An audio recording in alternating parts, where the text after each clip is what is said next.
The first time I saw it wasn't with my eyes. It existed in data first, an anomaly in the signaling system, a ghost in the machine. Station 27 to Station 28, precisely at 02:14, every night for a week. A rail car that triggered sensors, but appeared on no official schedule. The Atlantic Forest Freight Line rarely saw traffic in those dead hours, which made the pattern impossible to ignore. When I reported it, Central Dispatch insisted nothing was there. System error, they said, though their voices carried a strange reluctance I couldn't place. I volunteered for the night shift to investigate. The late October air carried a penetrating chill as I set up monitoring equipment alongside the tracks where dense foliage pressed against the right-of-way. Massive trees loomed overhead, their ancient trunks silvered by moonlight. The forest here had reclaimed everything beyond the narrow corridor of the rail line, swallowing old service paths and maintenance access points. At 01:45, I climbed the metal walkway, spanning the tracks to check signal connections on the opposite side. The wind picked up suddenly, unnaturally, pushing against my back like a physical presence. That's when I noticed the lights. The LEDs on the signal panel weren't steady green, as they should have been. They pulsed. Thump, thump, thump, thump, perfectly synchronized with my heartbeat. I pressed my fingers to my neck to confirm, watching in disbelief as the rhythm matched precisely. My breath condensed in front of me despite the mild night. This wasn't in my technical manuals. Inside the maintenance shed, I pulled up traffic logs. Nothing unusual until I noticed a manila envelope that hadn't been there when I arrived. Inside were photographs, aged and sepia-toned. I stared at the impossible images. Myself, examining tracks covered in wet leaves, wearing the exact clothes I had on at that moment. The timestamp on the back read 02:07, 7 minutes in the future. My radio crackled with static before dying completely. My phone screen flickered and went dark. The digital clock on the wall froze at 2:13, though the second hand on my wristwatch continued its relentless circuit. The first sensation was vibration through the soles of my boots. A train approaching, though no headlight breached the darkness. Then the sound. Not the expected rumble of wheels, but something more organic. The rhythmic clanking of chains against wooden ties, like a prisoner dragging their restraints. It materialized from the fog that had inexplicably risen from the forest floor. A single rail car, an inspection vehicle from the 1940s by its design, moving at precisely 11 kilometers per hour. No engine pulled it. No operator controlled it. The windows glowed with a faint bluish phosphorescence that illuminated nothing. I stood transfixed as it passed. Through the windows, I glimpsed a leather saddlebag resting on the operator's seat. The rail car continued down the line, disappearing into the mist without slowing. My supervisor radioed the next morning, asking why I'd submitted an irregular maintenance request for Tunnel 37. That tunnel collapsed in 1963, he said. The hair on my arms stood up. I hadn't submitted anything. For 3 nights I observed the phantom rail car, documenting its eerily precise schedule. Each night, new photographs appeared, showing me in positions I would later assume. My recordings contained nothing but static and that horrible chain sound. Colleagues started avoiding me after I mentioned the rail car. A senior engineer pulled me aside, suggesting I request transfer to another line. Some things on this track are better left undisturbed, he whispered, refusing to elaborate. On the 4th night, I made my move. As the phantom rail car approached, I positioned myself by the tracks. The air pressure dropped suddenly, my ears popping painfully. The chains rattled louder as the rail car slowed, something it had never done before. coming to a complete stop directly before me. Its door swung open without human assistance. Inside, the leather saddlebag waited. My hands trembled as I removed its contents. Yellowed maps of the rail line, showing routes that curved impossibly through mountains and vanished into long sealed tunnels. One path, marked in vibrant red that seemed too fresh to belong on the ancient paper, traced a route deep into the forest, to a station that had never existed in any official document. What chilled me most wasn't the map itself, but the handwriting in the margins. My handwriting, though I had never made these notes. The border between worlds thins at 0214, it read. The Atlantic Forest remembers what was built on its bones. I've been riding the Phantom rail car for 3 weeks now. Each night I board at 0214 and return to my starting point an hour later, though my watch never advances. The rail car takes me farther along the red path each time, revealing forgotten tracks, abandoned stations reclaimed by vegetation, and once, disturbingly, a perfect mirror image of our functioning line where everything operated in reverse. Tomorrow night, we reach the final destination, marked on the map. My notes suggest I've made this journey countless times before, always forgetting upon return, but this time I've prepared differently. This message, these recordings, the photographs I've taken, they'll remain behind when I go. I don't think I'm hunting a ghost train anymore. I'm beginning to understand that perhaps it's been hunting me all along. What waits at the end of that crimson line? The answer lies somewhere between the whispers of the forest and the rattle of phantom chains, in that liminal space where 0214 stretches into eternity.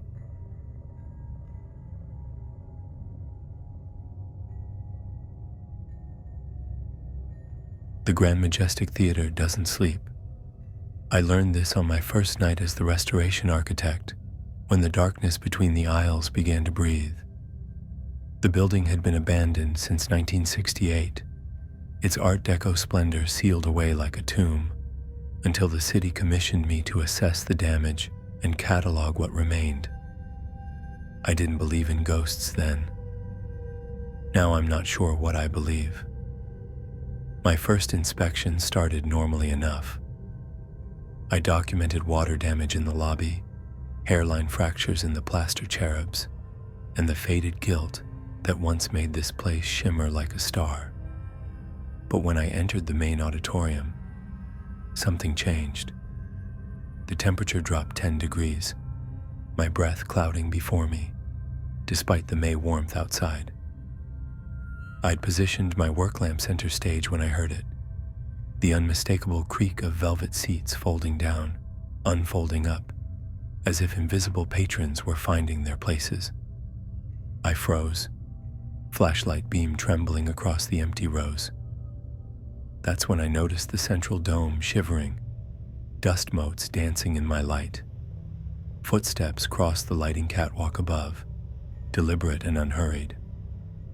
My mouth went dry as I called out, asking if anyone was there.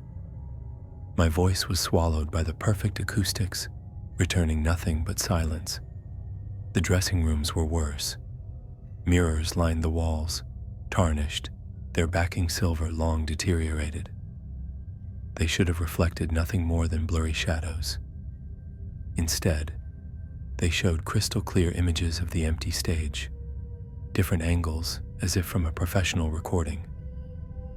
I approached one, heart hammering against my ribs. When I moved my hand in front of it, nothing appeared. Only the unoccupied stage remained, bathed in lights that weren't actually on.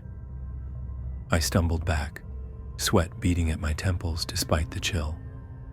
The old intercom system in the corner suddenly crackled to life, making me jump. Applause erupted from it, thunderous, appreciative, followed by a cultured voice calling, "Encore, maestro, encore." I traced the wires to their source, finding an ancient record player, its vinyl spinning silently. There was no needle in the arm.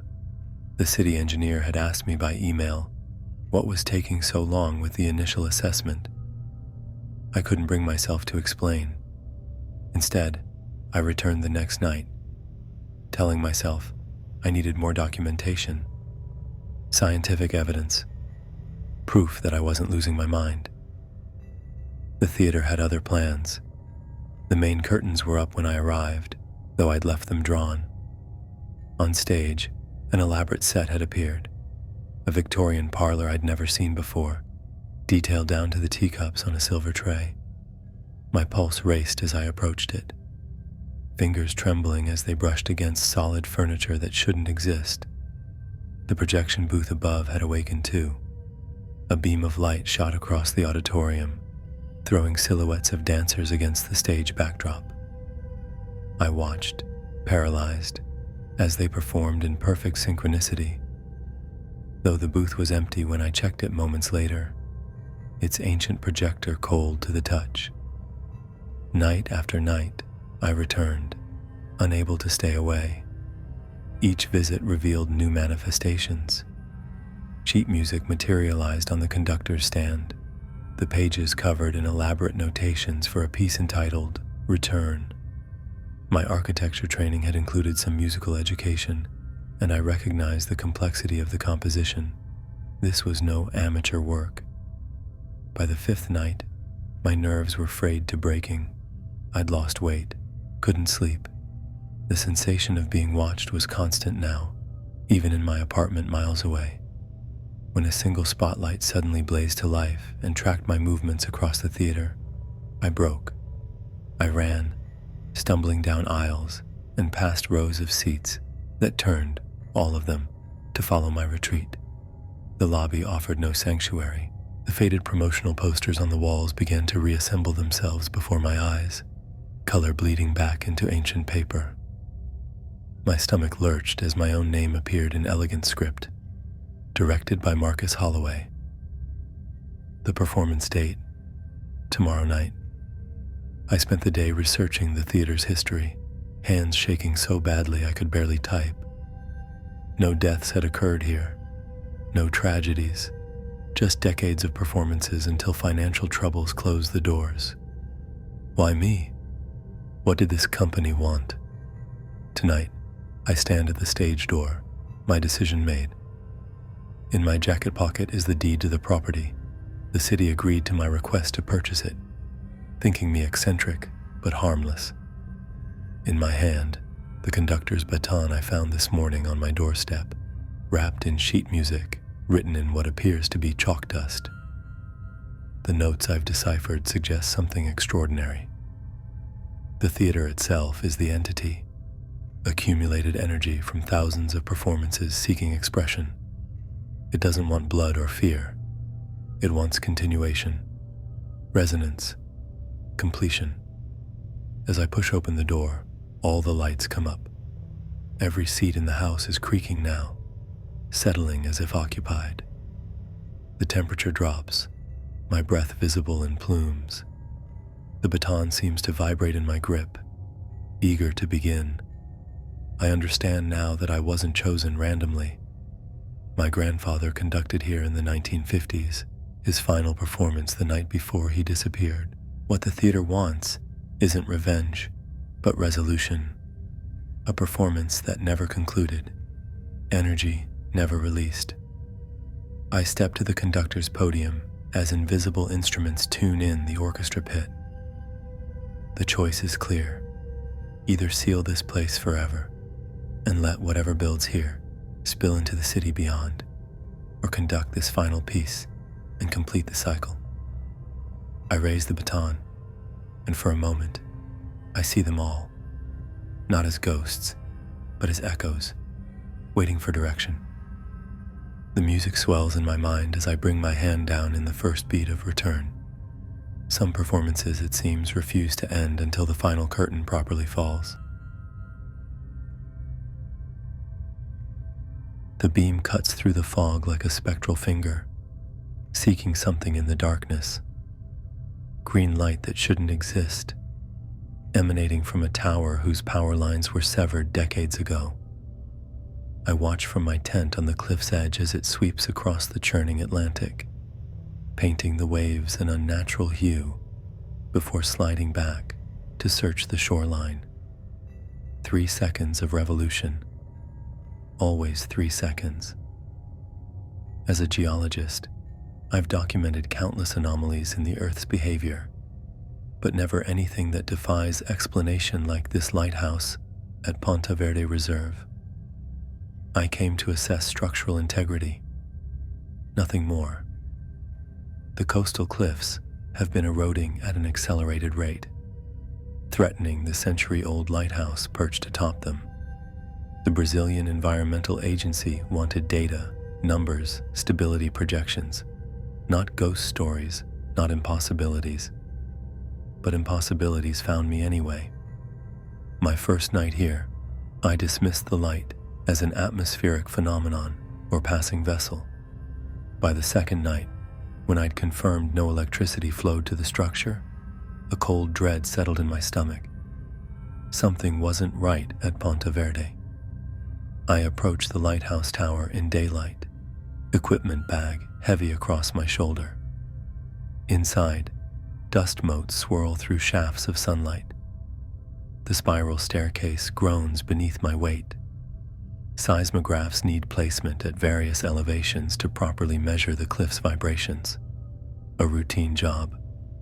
Yet as I ascend, the temperature drops dramatically, my breath fogging despite the coastal summer heat outside. The logbook sits open on the keeper's desk in the cramped quarters beneath the lantern room. Yellowed pages, brittle with salt and time.